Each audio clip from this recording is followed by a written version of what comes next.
Students and aspirants, स्वागत है आपका हमारे YouTube channel daily GS dose पर। हमेशा की तरह एक बार फिर हम आपके सामने हाजिर हो गए हैं अपने अपग्रेडेड कंटेंट और वीडियो के साथ। तो आज का हमारा डेली करंट अफेयर्स का वीडियो आपके सामने है। आज है तारीख 3 अक्टूबर और हम लेके आ गए हैं आज के मोस्ट इंपॉर्टेंट करंट अफेयर्स। चलते हैं अपने सवालों की ओर।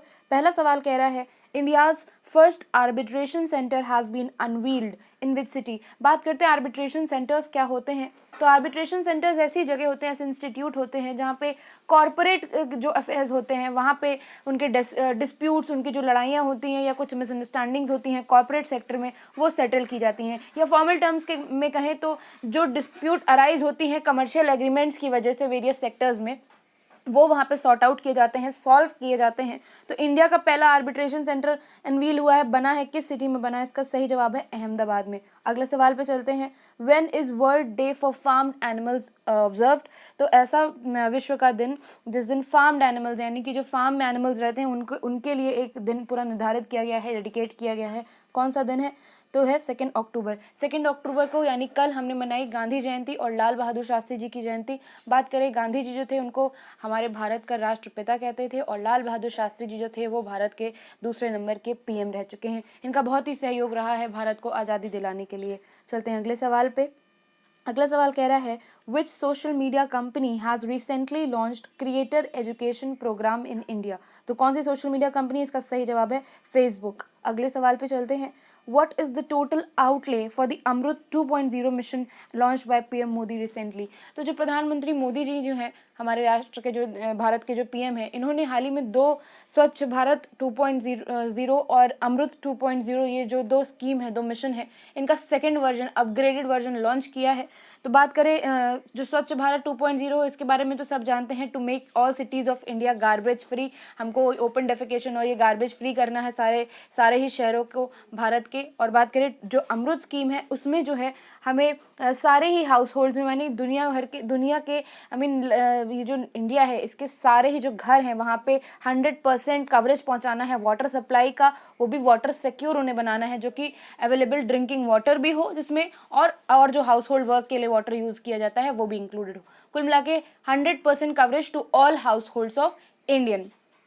तो क्या ये जो इसके लिए क्या बजट एलोकेट किया है, सवाल वो पूछ रहा है, टोटल आउटले क्या है? इसका सही जवाब है 2.87 लाख करोड़। इतना जो है बजट आउटले निर्धारित किया गया है अमृत 2.0 मिशन के लिए। अगले सवाल पे चलते हैं, NABARD has approved a credit scheme for yak rearing in which state. तो याक एक जानवर होता है, ठंडी जगहों पे पाया जाता है। याक की रियरिंग के लिए यानी उसके जो भी प्रोडक्ट्स होते हैं, बाय प्रोडक्ट्स होते हैं, उनको अच्छी तरह से वो यूज़ हों और वो अच्छे से रियर किया जाए, तो नाबार्ड ने क्रेडिट स्कीम जो है वो अप्रूव की है। वो कौन से स्टेट ने अप्रूव कराई है? अरुणाचल प्रदेश ने कराई है, नॉर्थ ईस्टर्न स्टेट है हमारे भारत का। अगले सवाल पे चलते हैं, who is the president of the US Indian business council, USIBC के प्रेसिडेंट कौन बने हैं? निशा देसाई बिस्वाल जो है वो बनी है न्यू प्रेसिडेंट। अगले सवाल पे चलते हैं, who has been appointed as the brand ambassador of National Basketball Association NBA for India। तो बात करें कौन बना है ब्रांड एम्बेसडर? रणवीर सिंह बने हैं फुटबॉल एसोसिएशन के लिए, नेशनल बास्केटबॉल एसोसिएशन के लिए वो एम्बेसडर बने हैं। अगले सवाल पे चलते हैं, when is world smile day observed. तो स्माइल डे ऑब्जर्व किस दिन किया जाता है? अपने आप में एक इम्पॉर्टेंट दिन है ये। तो किस दिन देखा जाता है इस साल के? तो ये देखा जाता है फर्स्ट फ्राइडे इन अक्टूबर। इसकी कोई डेट नहीं है, जो भी अक्टूबर महीने का पहला फ्राइडे पड़ता है उसी दिन हम वर्ल्ड स्माइल डे ऑब्जर्व करते हैं, मनाते हैं। अगले सवाल पे चलते हैं, who has recently written the new book My Life in Full Work Family and Future। तो ये बुक किसने लिखी है? अभी हाल ही में इंदिरा नूई ने लिखी है, ये हैं इसके ऑथर। अगले सवाल पे चलते हैं, who takes charge as chief hydrographer to the government of India. तो कौन बना है हमारे भारत का chief hydrographer? Vice admiral Adhir Arora. Next question, which state recently ban sale bursting of crackers from 1 October to January 31। यानी कि अभी जो है पटाखों की बिक्री पे हालांकि लगभग सब जगह ही रोक है, उनको बैन कर दिया गया है, फिर भी इलीगल तरीके से ये बिकते हैं और बहुत ज़्यादा कहीं ना कहीं पोल्यूशन में ये रिस्पॉन्सिबल होते हैं। जो भी अभी दिवाली से लेके त्यौहार हमारा आ जाएगा तब न्यू ईयर तक इनका जो खरीद है उस पर बैन लगाने के लिए कौन सा राज्य सबसे पहले सामने आया है? तो सबसे पहले आया है राजस्थान। चलते हैं अगले सवाल पे, name the mascot declared for Namami Gange programme. तो नमामि गंगे प्रोग्राम है जो जिसमें भारत की जो गंगा नदी है उसको स्वच्छ करने का मिशन बनाया गया है। इसमें जो मैस्कॉट जो एक एनिमेटेड कह सकते हैं एक एनिमेटेड कैरेक्टर जो रखा गया है टू इंस्पायर पीपल, वो है चाचा चौधरी। उनको एज अ मैस्कॉट लिया गया है फॉर नमामि गंगे प्रोग्राम। बात करें टोक्यो ओलंपिक्स के मैस्कॉट की, तो उसका क्या नाम था? उसका नाम था मिराई टोवा। टोक्यो ओलंपिक्स के भी क्वेश्चंस बहुत इंपॉर्टेंट है, इस बार सारे ही पेपर्स में वो पूछे जा सकते हैं। अगर आपने अभी तक टोक्यो ओलंपिक्स के वीडियो को नहीं देखा है हमारे चैनल पर, तो मैं उसका लिंक वीडियो के डिस्क्रिप्शन बॉक्स में शेयर कर दूंगी, आप ज़रूर देखिएगा। चलते हैं अगले सवाल पे। Recently WHO aims to defeat meningitis. Meningitis एक बीमारी होती है, तो उसको किस साल तक का उसके लिए डेडलाइन रखा गया है, एक टारगेट रखा गया है कि इस साल तक हम मेनिंजाइटिस को पूरी तरह से विश्व में ख़त्म कर देंगे। इसका सही जवाब है 2030। चलते हैं अगले सवाल पे। Recently which country has accepted as full member of SCO organisation. SCO की बात करें, शंघाई कॉरपोरेशन ऑर्गेनाइजेशन की बात करें, तो ये बना था, इसका इस्टेब्लिशमेंट हुआ था 2001 में, और इसके जो हेडक्वार्टर्स हैं वो हैं बीजिंग, चाइना में।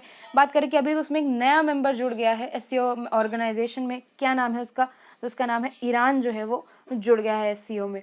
तो नेक्स्ट क्वेश्चन पे चलते हैं। The industrial security agreement ISA summit organise between India and which country. ISA जो है, ये जो समिट हुआ है किस किस कंट्री के बीच में है? भारत और USA यानी अमेरिका के बीच में। तो इसी के साथ हमने खत्म कर लिया अपने सवालों को। आज के मोस्ट इंपॉर्टेंट करंट अफेयर्स को हमने खत्म कर लिया। मैं होप करती हूँ कि आप हमारे साथ इस वीडियो के इस पड़ाव तक आए होंगे। चलते हैं अपने नेक्स्ट सेशन की ओर। सेशन जो अगला सेक्शन है हमारे वीडियो का, वो है वर्ड ऑफ द डे। रोज हम एक ऐसे इंग्लिश के शब्द की बात करते हैं जो वोकैबुलरी वाइज बहुत इंपॉर्टेंट है, और जो पेपर में जहाँ पे भी इंग्लिश का सेक्शन आता है, इस तरह के वर्ड्स को ऑफन पूछा जाता है as fill in the blanks या फॉर मीनिंग। तो जब आप इन वोकैबुलरी को रोज एक वर्ड आप स्ट्रॉन्ग करते जाओगे अपनी इंग्लिश वोकैबुलरी, तो ये कहीं ना कहीं आगे बहुत फ्रूटफुल होगा आपके सारे ही एग्जाम्स के लिए। आज का जो वर्ड है वो है वेलफेयर। बात करें वेलफेयर का अर्थ क्या होता है, तो वेलफेयर का मीनिंग होता है समृद्ध, या कह सकते हैं जिस चीज़ का कल्याण हो चुका हो।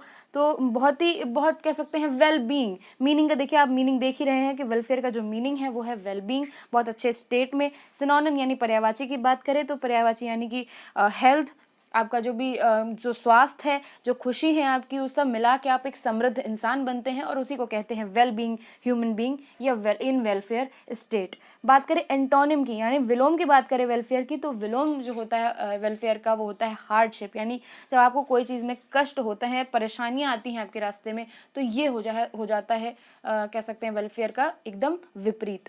इसी के साथ हम इसको देखते हैं इन सेंटेंस फॉर्म, कि कैसे इस वर्ड को हम एक सेंटेंस फॉर्म में यूज़ कर सकते हैं, सो दैट जब भी कभी हमें कम्युनिकेशन स्किल्स के दौरान भी इस वर्ड को यूज़ करना पड़े, तो हम मीनिंग जानते हुए बहुत ईजिली से इसको यूज़ कर लें। तो आज का जो एग्जाम्पल है वो ये है कि they don't give a damn about the welfare of the families. यानी कुछ लोगों की बात हो रही है कि उनको बिल्कुल फ़र्क नहीं पड़ता कि उनका जो परिवार है उसका वेलफेयर यानी उसकी समृद्धि हो रही है, उनका कल्याण हो रहा है कि नहीं, वो खुश हैं कि नहीं, उनका स्वास्थ्य ठीक है कि नहीं। ये सब कुछ सेक्टर्स हैं जो वेलफेयर में आते हैं।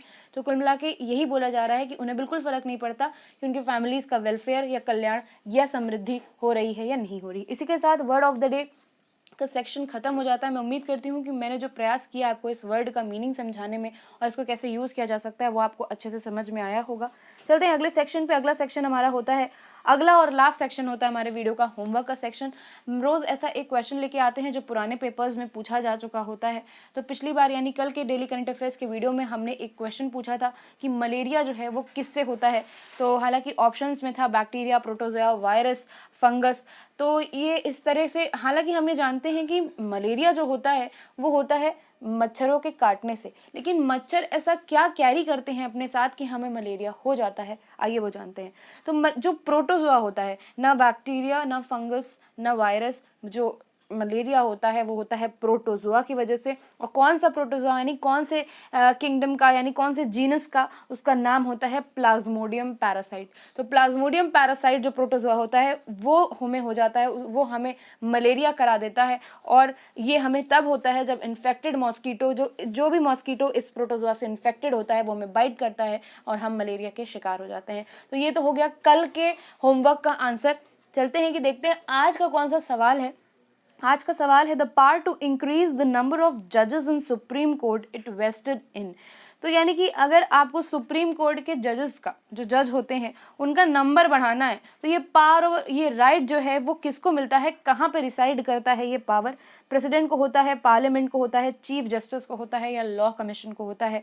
इसका जवाब जो है आप हमें कल दीजिएगा। आज के जो कल हम इस क्वेश्चन के जवाब को डिस्कस करेंगे आपके साथ कल के डेली करंट अफेयर्स के वीडियो में।